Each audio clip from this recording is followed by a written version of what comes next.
우리 한 목소리로 같이 읽겠습니다.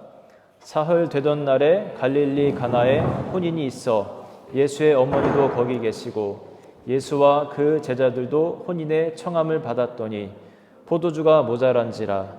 예수의 어머니가 예수에게 이르되 저희에게 포도주가 없다 하니 예수께서 가라사대 여자여 나와 무슨 상관이 있나이까 내 때가 아직 이르지 못하였나이다. 그 어머니가 하인들에게 이르되 너희에게 무슨 말씀을 하시든지 그대로 하라 하니라. 거기 유대인의 결례를 따라 두세 통 드는 돌 항아리 6이 놓여 있는지라. 예수께서 저에게 이르시되 항아리에 물을 채우라 하신즉 아구까지 채우니. 자, 또 다른 부분 마태복음 26장 27절 28절 말씀 또 같이 읽겠습니다. 또 잔을 가지사 감사 기도하시고 그들에게 주시며 이르시되 너희가 다 이것을 마시라. 이것은 죄 사함을 얻게 하려고 많은 사람을 위하여 흘리는 바 나의 피 곧 언약의 피니라. 아멘.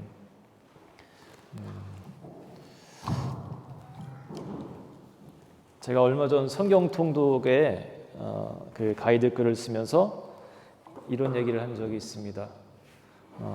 우리 예배는 다소 축제와 같아야 할 필요가 있다. 기억나시죠? 자, 기억 전혀 안 나시는 분은 이제 안 하시는 이제 중이신 거예요. 물론 우리가 예배를 통해서 여기 찝혀가지고 잠깐만요. 제가 할게요. 네.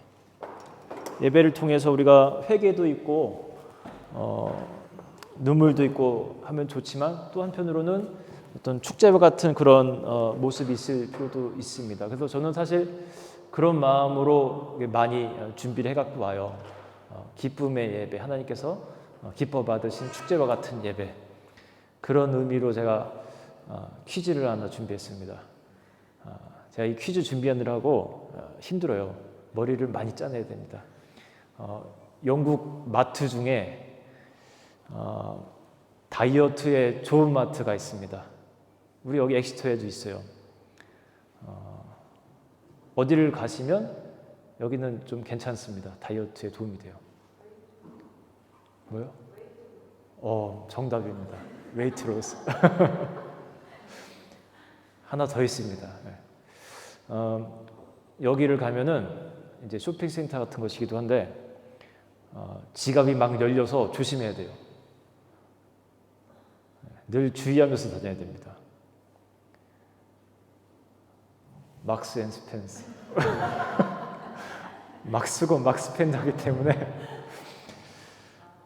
조금 거시기 합니다.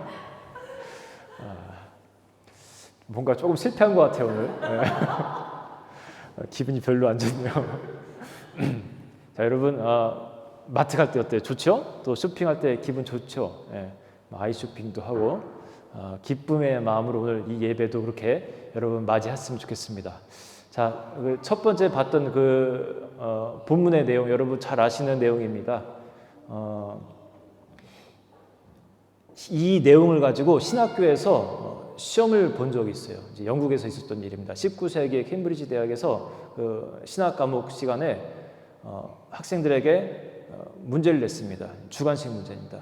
자, 이 예수님의 이 물로 포도주를 바꾸는 사건을 신학적 의미를 담아서 이제 서술하시오.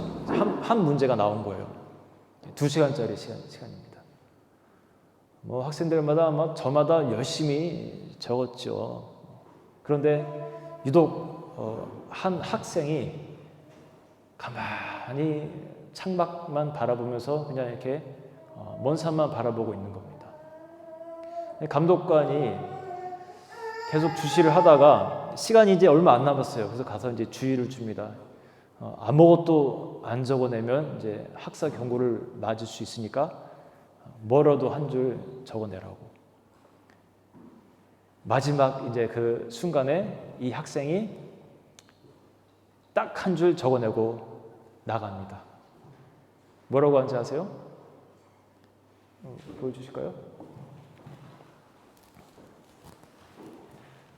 물이 그 주인을 만나니 얼굴이 붉어졌도다. 야, 기가 막힌 말 아닙니까? 영어로 실제 그 학생이 쓴 영어 문장이 이렇습니다. The water met its master and blushed. 자, 이게 굉장히 높은 점수를 맞습니다. 제가 볼 때 영국이니까 또 가능한 것 같아요. 한국이었으면은 또 어떻게 또 처리할지 모르는데 영국의 또 열린 마음으로 이 한 문장의 이 시험지를 아주 높은 점수를 주게 됩니다. 자, 이 사람이 누구냐면은 그 영국의 3대 낭만파 시인 중 한 사람인 조지 고든 바이런입니다. 정말 시적인 표현이죠. 주인을 만나니까 여러분 얼굴이 이게 붉으스름해진 거라는 그런 표현을 했어요. 이렇게 사람들을 만나면요 얼굴이 유독 잘 빨개지는 사람들이 있습니다. 저희 아내도 그렇고 김혜진 성도님도 좀 그러신 경향이 있으시고 저도 과거에 많이 그랬었는데 요즘은 이제 조금씩 좀 안 그렇게 변하고 있고요. 근데 이렇게 얼굴을 빨개지는 사람들을 보면은 대체로 좋은 사람들 같다라는 생각이 이렇게 들어요.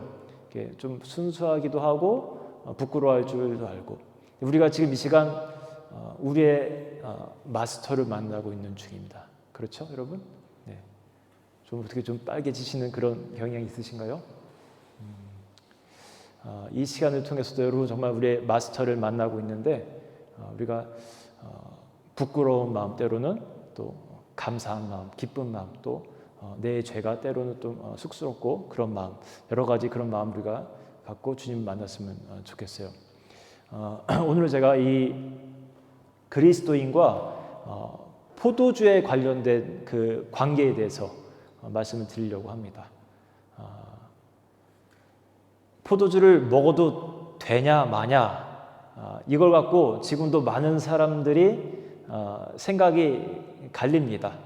여러분도 다 다른 생각들을 갖고 계실 거예요. 포도주 먹어도 되지. 아니다. 이거 술이다. 먹으면 안 된다. 기독교인은 절대 먹으면 안 된다. 여러 가지 생각이 달라질 수 있는데 오늘 이 말씀 통해서 조금 여러분이 정립을 좀 하셨으면 좋겠습니다. 자, 이 유대인들의 그 포도주를 마시는 그 문화를 알면 우리가 술에 대한 어떤 시각이 조금 달라질 수가 있습니다. 우리 한국 사람들은요, 이제 술을 특히 이제 드시는 분들은 이 예수님의 포도주를 바꾼 사건을 보면서 거봐라, 예수님도 물을 포도주로 바꾸시지 않았냐. 또 가끔 보면은 포도주를 또 뭐 이렇게 권유하는 장면도 있고 해요. 그 바울이 그 디모데에게 포도주를 이렇게 약처럼 쓰라는 그런 내용도 나오기도 합니다. 그런 걸 보면서 먹어도 되잖아요 라고 생각을 이제 하기도 합니다. 그런데 우리가 이 유대인의 문화를 잘 보면요 어떠냐면 마시기는 마셔요. 유대인들조차도. 그런데 조금 다릅니다. 이제 우리로 말하면 이제 주일, 그들에게는 그 안식일 정천에 포도주를 한 잔씩 마십니다. 그런데 거기에 13세 이상 된 우리 어린 아이들에게도 포도주를 또 줘요. 이제 13세면 이제 성인이 된 나이라고 보거든요. 그런데 다소 의도적인 것이 있습니다. 그 어린 아이들에게 포도주를 준 이유가 있어요. 이게 포도주를 딱 마시면요, 물론 이제 요즘에 뭐 이렇게 달게 맞는 것도 있지만 대체로 이제 씁니다.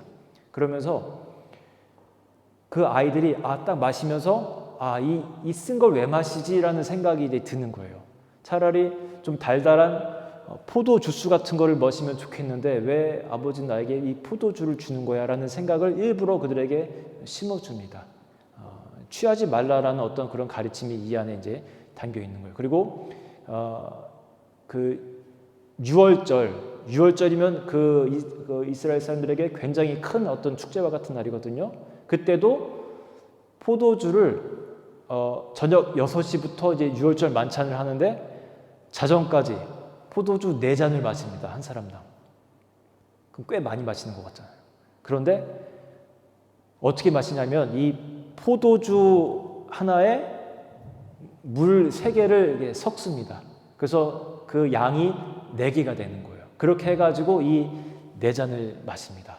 마시긴 마셔도 막 취할 정도로 마시지 않는 겁니다. 그들은 자기들의 선조인 노아가 그 포도주를 마시고 실수한 것을 굉장히 부끄럽게 여기고 다시는 그런 죄를 짓지 않으려고 주의하는 사람들이에요. 자, 이러한 유대적인 문화가 있다라는 겁니다. 우리가 단순히 예수님이 포도주를 만드셨다 막 이런 것만 보면 안 됩니다. 그 다음 절 보시면은 이제 술에 대한 이런 내용도 같이 들어있는 거예요. 우리 서집사님 한번 다 읽어주시기 바랍니다. 술 취하지 말라. 이는 방탕한 것이니 오직 성령의 충만을 받라. 너희가 음란과 분노과 술 취함과 방탕과 연락과 무법한 이상시계를 하여 이 이방인의 뜻을 쫓으라. 행한 것이 지나간 때가 격하도다. 아멘. 네. 자, 여러분들이 잘 성경을 해석하시기를 바래요. 자, 오늘 제목이 그리스도인과 포도주인데 사실 제가 술을 먹어야 되냐 말아야 되냐 이것을 갖고 주 포인트로 말씀드리려고 하는 것은 아니에요. 이 포도주가 담고 있는 그 의미가 사실 굉장히 큽니다. 우리 기독교인들에게 단순히 먹어도 되냐 말아야 되냐 이게 아니에요. 자, 이 유대인들의 그 혼인 예식 장면을 보면요, 이 포도주가 그 안에서 아주 중요한 역할을 합니다. 그 유대인들의 그 혼인 예식은 어떻게 이루어졌냐면 보통 저녁에 이제 이루어집니다. 그리고 그 이제 총각이 자기가 좋아하는 이제 여자가 있으면요, 아버지에게 부탁을 합니다.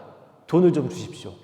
네, 잔치를 좀 배설해야 됩니다. 하면서 그 돈을 갖고 그 신부의 이제 집으로 이제 가는 거예요. 가서 일주일 동안 성대한 그 파티를 열어요. 그게 그 당시 그 사람들의 문화였습니다.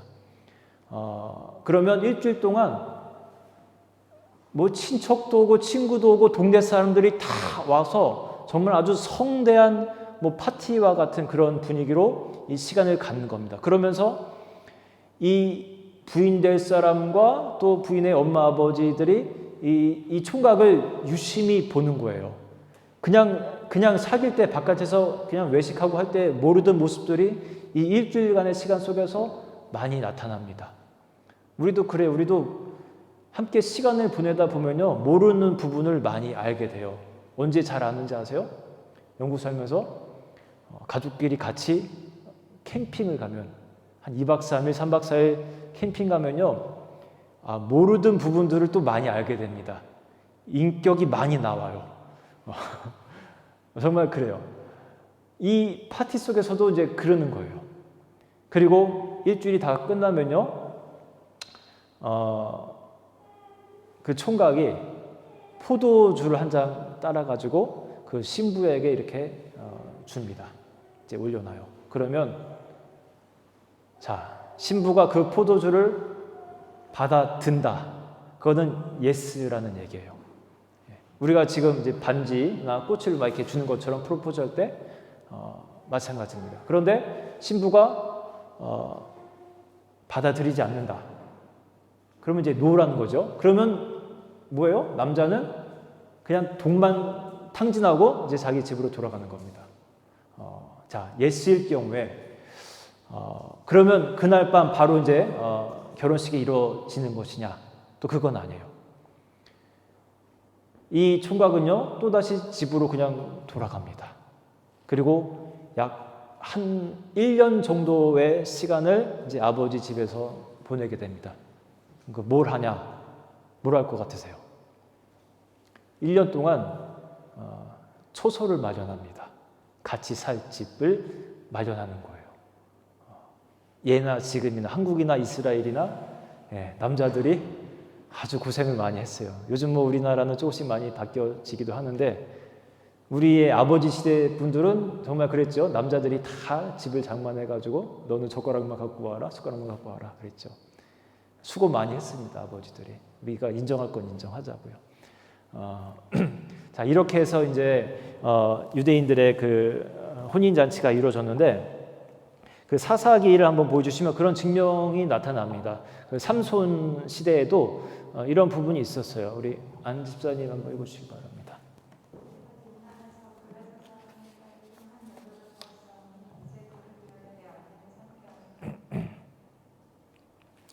자, 10절도 읽어주시기 바랍니다.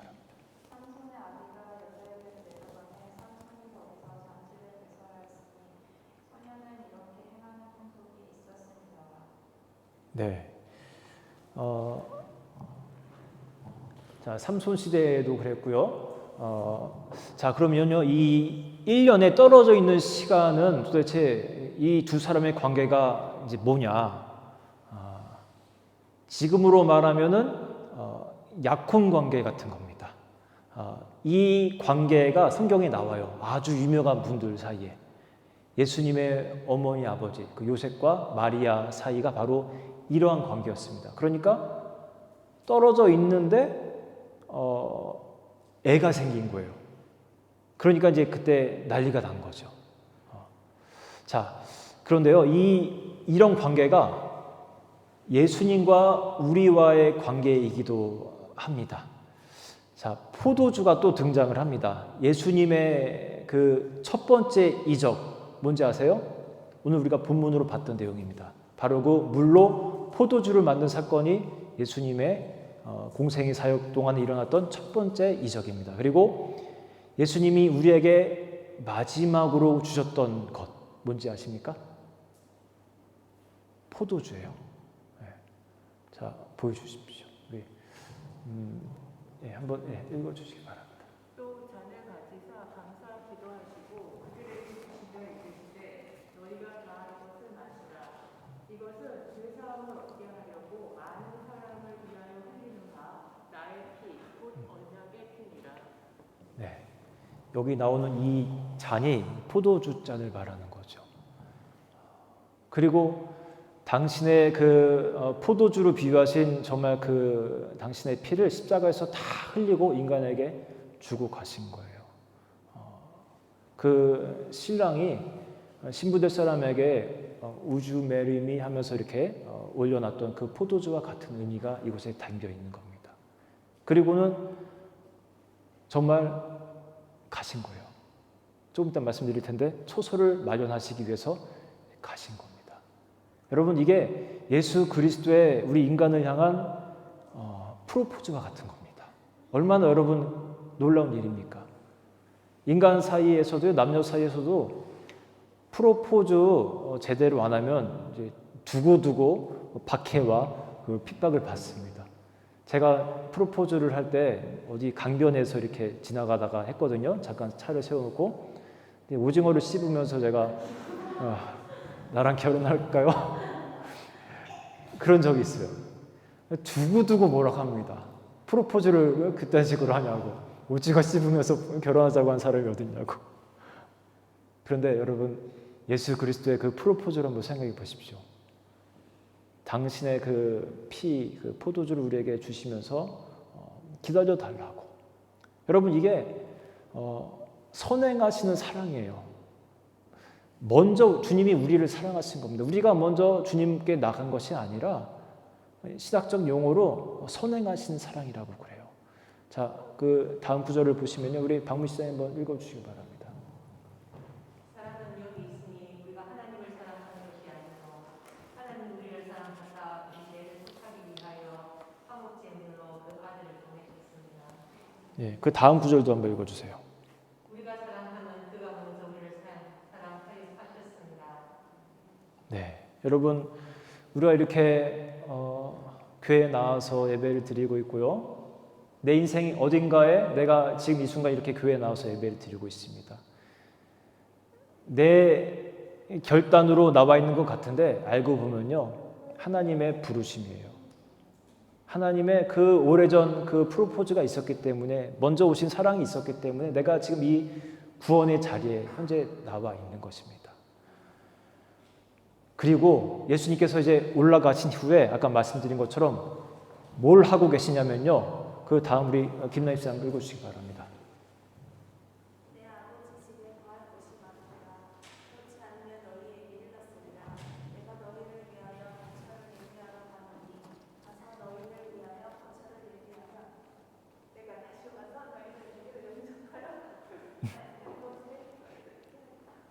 네. 눈물을 흘리셔가지고 갑자기 네, 말씀을 보시다가 이렇게 눈물이 난다는 거는 참 좋은 사인이고 은혜입니다. 아까 그 총각들처럼 예수님께서도 우리에게 사랑의 프로포즈를 하신 이후에는 아버지 집으로 가신 거예요. 잠시 동안. 그리고 거처를 마련하시고 계신 겁니다. 다시 오실 때까지. 지나가다가 우리 건설 현장들 많이 보여요. 여기 보면 엑시터 피노 쪽에 이렇게 집들을 많이 짓고 있는데 저는 가끔 그런 생각을 합니다. 야, 저런 모습처럼 우리 예수님께서 우리가 살아갈 그 거처를 지금 하늘에서 만들고 계시겠구나 이런 생각을 합니다. 혹자들은 이렇게 얘기할 수도 있어요. 아니 이 구원받은 사람의 수가 얼마나 많은데 과거부터 지금까지 그 많은 집들을 어떻게 다 지을 수가 있을까 그 하늘에다가. 그런데요 이 한자를 갖고 설명할 수도 있을 것 같아요. 여러분 우주라는 말을 보시면요 우주가 한자로 이게 집우자의 집주자입니다. 그러니까 어떻게 보면 중국 사람들이 현명한 부분도 좀 있는 것 같아요. 이 코로나를 만들어서 좀 안타깝지만 온 우주가 하나님이 우리를 위해서 만드신 그런 집이라는 거죠. 그러면요 약혼 관계에 있는 지금 우리들은 이제부터 무엇을 해야 되냐? 다른 것이 아닙니다. 우리가 뭔가를 막 만들고 준비하는 그런 필요가 있는 것이 아니라 우리는 그냥 기다리면 돼요. 우리 그 정혼한 남편이 올 때까지 정말 정결한 신부로서 그분을 기다리면 되는 거예요. 그 내용이 이제 성경에 나옵니다. 여러분 열처녀 이야기 많이 들어보셨을 겁니다. 자, 열처녀 이야기 한번 읽어 주실까요? 우리 집사님 한번 읽으실까요? 그때 천국은 마치 등을 들고 신랑을 맞으러 나간 열처녀와 같다. 그 중에 다섯은 미련하고 다섯은 슬기 있는 자라. 미련한 자들은 등을 가지되 기름을 가지지 않아요. 슬기 있는 자들은 그릇에 기름을 담아 등과 함께 가져간다. 신랑이 더디움으로 다 졸며 잘세 방통에 소리가 나되 오라 신랑이 도다 맞으러 나오라 하네. 이에 처녀들이 다 일어나 등을 준비할세 미련한 자들이 슬기 있는 자들에게 이르되 우리 등불이 꺼져가니 너희 기름을 좀 나눠달라 하거늘 슬기 있는 자들이 대답하여 이르되 우리와 너희가 쓰기에 다 부족할 가져나 차라리 파는 자들에게 가서 너희 쓸 것을 사라. 그들이 사러 간 사이에 신랑이 오므로 준비하였던 자들은 함께 혼인잔치에 들어가고 문은 닫힌지라.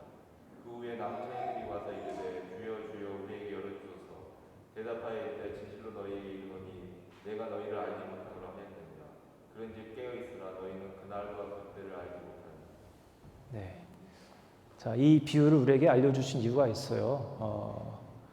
우리가 신랑을 기다리는 그 신부와 같다라는 거죠. 자, 아까 말씀드린 대로 그 혼인 잔치는요, 이제 유대인들에게는 저녁에 열렸습니다. 그리고 그 신랑이 우리나라와 같이 이제 자기 친구들과 함께 그 부인 될 사람 집으로 이제 찾아와요. 근데 저녁 시간인데 언제 올지 잘 모릅니다. 근데 뭐 전화가 있는 것도 아니고 그냥 신부로서는 마냥 깨어서 기다릴 수밖에 없는 거예요. 그리고 이제 열처녀가 등장하는데 유대인들에게 숫자 10은요 이제 완전수를 의미하고요. 그러다 보니까 모든 이제 주님의 그 백성을 의미합니다. 그리고 그 당시 문화 속에서는 이제 그 신부가 나가는 것이 아니라 사실 이 10명들은 들러리들이에요. 그러니까 신부의 친구들. 그들이 신부를 위해서 이제 앞에까지 동산 앞에까지 이렇게 나갑니다. 그 동네 어귀까지. 그리고 기다리는 겁니다. 그런데 5명의 그 친구들은 슬기로워서 기름을 충분히 준비를 한 거예요. 그런데 5명은 간단하게 준비를 해가지고 빌려달라고 하는 거예요. 생각보다 늦게 오니까. 그런데 이 5명의 친구들이 뭐라고 하죠? 우리 것까지 나눠주다 보면은 우리도 모자랄 것 같으니까 차라리 그러지 말고 가서 기름을 이제 사갖고 오라고 빨리 가서. 그래서 5명의 이 처자들이 기름을 이제 사러 갑니다. 그런데 하필이면 그때 온 거예요, 신랑이. 그때. 그리고 이 5명의 들러리들과 함께 혼인잔치에 들어갑니다. 늦게 왔는데 없어졌어요. 막 문을 두드립니다. 열어주면 좋겠는데 이미 늦었다고 열어주지 않는 게 이 스토리인 거예요. 우리들에게 시사하는 그런 말씀이 있는 겁니다. 뭐라고 하죠? 그런즉 깨어 있으라라고 말합니다. 너희는 그날과 그때를 알지 못하느니라. 우리에게 하시는 그런 귀한 말씀입니다. 여러분, 깨어 있으라는 거예요. 깨어 있으라. 어떤 의미로 우리가 받아들이면 좋을까요? 여러분 혹시 약혼 해보신 적 있으세요? 약혼? 뭐 많이 하는 게 아니라서 저희는 이제 약혼을 먼저 했습니다. 제가 영국에 있을 때 우리 새아가 될 우리 아가가 그 고무신 거꾸로 신을까봐 아버지가 마음이 졸려가지고 약혼부터 해라. 그래서 약혼을 했어요. 그 전에 거의 매일 전화를 했다고 하시더라고요. 저희 아버지가 우리 새아가 될 아이에게 저 대신 어장 관리를 이제 하신 거예요. 그리고 약혼을 하고 나니까 전화 그때부터 딱 끊어지더래요. 이제 근데 됐다 이거죠. 어느 정도 됐다 이거죠. 근데요, 약혼은 약혼일 뿐이에요. 그죠? 얼마든지 약혼은 깰 수도 있는 게 약혼입니다. 깬다고 해서 막 그렇게 막 인생에 흠이 나고 막 그러진 않아요. 우리가 막 어른들이 흔히들 젊은이들한테 그러잖아요. 저것들 결혼시장에 들어갈 때까지는 모르는 거라고. 약혼이 임의 상태라면요, 이미 그 결혼식 때까지는요 아직인 상태이기도 합니다. 신학적인 그렇게 용어로 우리가 보기도 합니다. already와 옛 상태 여기 나오죠. 우리가 지금 이 임의와 아직의 중간 상태에 있는 거예요. 그래서 아직은 긴장 상태에 있어야 하는 겁니다. 우리 아버지처럼 갑자기 뚝 끊어버리면 안 되는 겁니다. 어느 날 난 당신과 혼인할 수 없어 이렇게 돼버리면 할 말 없는 겁니다. 그러니까 정신을 차리고 깨어서 똑바로 기다리라는 거예요. 옆 동네 좋은 총각 하나 이사 왔다고 해서 거기 쳐다보고 막 그러지 말라는 그런 주님의 마음이 담겨 있는 겁니다. 지난 화요일 날 우리 유럽 지방 목사님들과 함께 온라인 강의 시간을 가졌습니다. 이번에 우리 강사로 감리교 청파교회 김기석 목사님이 온라인으로 강의를 해주셨어요. 잘 아시죠? 요즘에 많이 나오는 유튜브에 잘잘법과 또 성서학당 이런 데서 이제 강의를 하시는 분입니다. 제가 이제 꽤 일찍 들어갔는데 아무도 안 들어오시고 그 목사님과 저만 이제 둘이 있는 시간이 잠깐 있었어요. 그래서 엑시터에 있는 이제 선생님 목사라고 이제 소개를 드리고 잠깐 이야기를 하고 또 강의를 하셨습니다. 강의 마지막 부분에 이제 온라인 예배에 대한 말씀도 조금 하셨어요. 그리고 이제 질문하고 답하는 시간이 있었습니다. 제가 질문을 하나 했어요. 우리 교회 사정을 얘기하면서 목사님, 저희 영국에서 저희 교회는 이제 법적으로 현장 예배가 허용이 되면서 온라인 예배는 동시에 닫았습니다. 그런 이유는 당장은 온라인 예배까지 하면 우리 교회에 이득이 될 수도 있지만 후대에 조금이라도 더 바른 교회를 그렇게 건네주고 싶은 마음으로 온라인 예배를 완전히 닫았습니다. 했더니 그분이 그러시는 겁니다. 아주 용감한 결단을 내렸다고 하시면서 칭찬 같은 어조로 말씀을 하셨어요. 그러면서 그분이 그래요. 예전에는 본인께서도 흩어지는 교회를 강조하셨는데 지금은 모이는 교회를 강조하신다고 합니다. 지금 코로나 시대를 살면서 많은 분들이요 익스큐즈를 하면서 살아갑니다. 특히 이제 젊은 청년들이 그래요. 우리 교회도 우리 한참 많을 때는요, 뭐 20명씩 막 이렇게 학생들이 있었는데 코로나가 터진 이후에 예배 장소로 나오지를 않아요.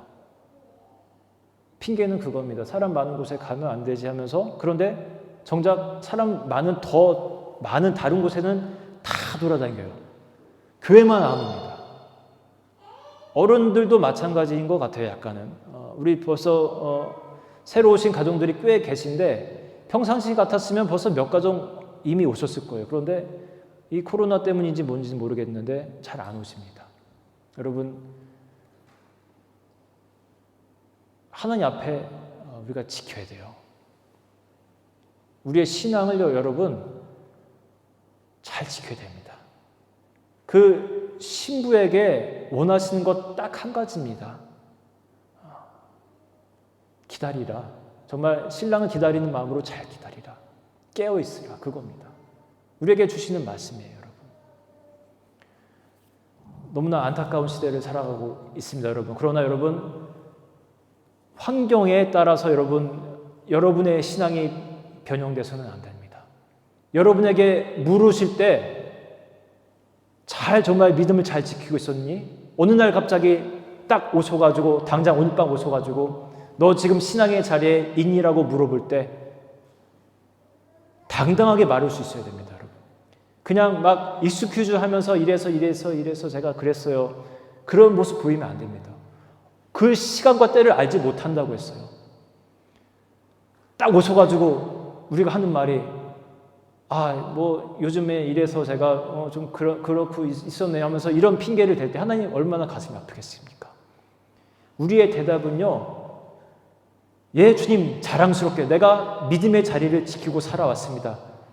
지금도 제가 그 믿음의 자리에 있습니다. 지금도 있습니다라고 현재형으로 충분히 말할 수 있는 자신감이 있어야 됩니다. 정말 그렇게 살아가야 됩니다, 여러분.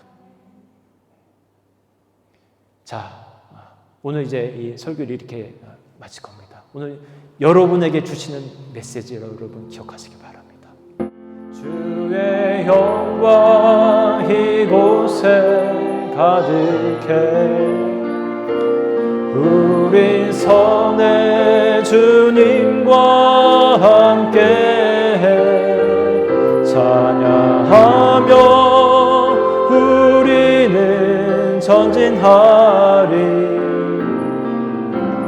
모든 열방 주 볼 때까지. 아멘. 우리가 주님의 프로포즈를 여러분 기억해야 하실 것입니다. 그분의 피를 다 쏟으시면서 내가 다시 오겠다, 내가 다시 와서 너를 구원하겠다 하신 그 약속의 말씀 우리가 기억해야 할 것입니다. 같이 기도할게요. 이 시간 기도하실 때 여러분, 하나님, 내가 주님을 기다리는 그런 신부처럼 믿음을 잘 간직하고 현재형으로 간직하고 주님이 언제 오실지라도 내가 당당하게 내가 주님 이 자리 믿음의 자리에 서 있습니다. 그렇게 고백할 수 있는 내가 되게 해달라고 이 시간 함께 기도하겠습니다. 하나님, 오늘도 이 시간 우리와 함께 하신 주님의 은혜에 감사를 드립니다. 주님, 우리를 순결한 신부와 같이